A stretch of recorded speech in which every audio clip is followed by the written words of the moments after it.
Hi, my name is Frank Oswald. My wife Michelle and I are student ministry leaders at North Park. This week we're celebrating our seniors.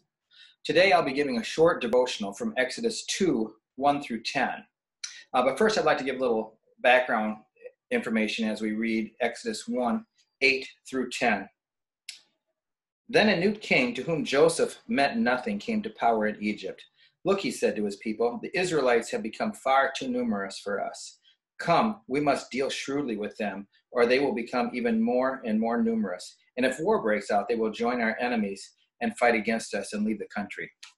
So a new king came to power, and he was worried because the Israelites were growing so much in number and so much in power that he was afraid that he might lose his kingdom.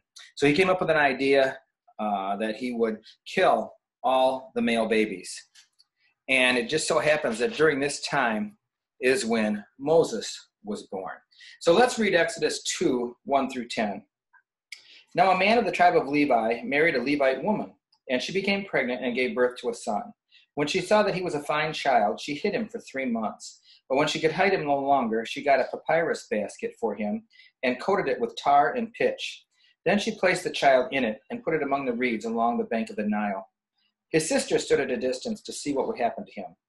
Then Pharaoh's daughter went down to the Nile to bathe, and her attendants were walking along the riverbank. She saw that the basket among the reeds and sent her female slave to get it. She opened it and saw a baby. He was crying, and she felt sorry for him. This is one of the Hebrew babies, she said. Then his sister asked Pharaoh's daughter, shall I go get one of the Hebrew women to nurse the baby for you? Yes, go, she answered.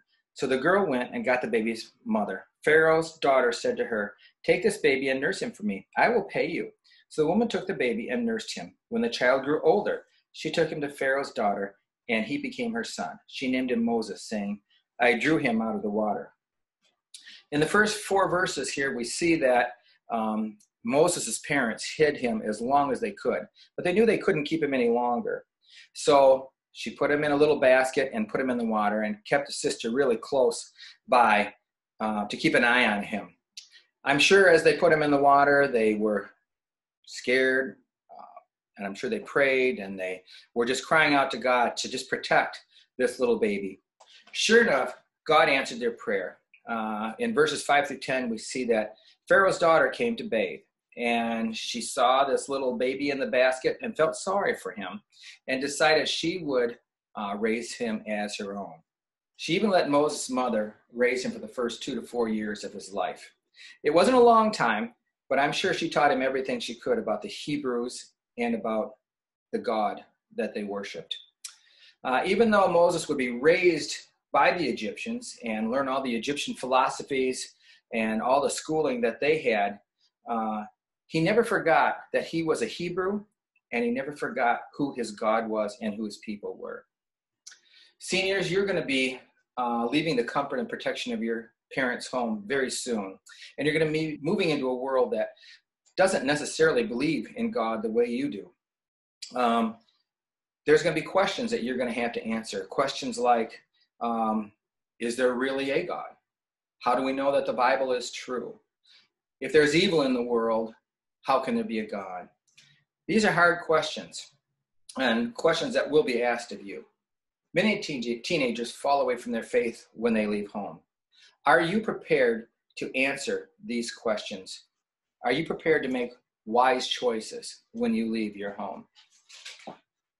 Parents, I know what you're going through. I have 3 children of my own.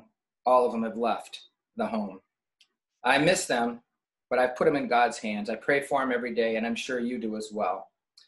What are you doing at this point to prepare your children for the world that they will be living in? They will be making tough choices. They will be asking hard questions. Are you prepared to answer the questions that they may ask of you?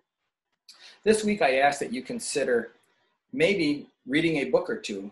A lot of us don't like to read, but there's many good books out there that talk about our faith in God, our answer to some of these hard questions that are going to ask.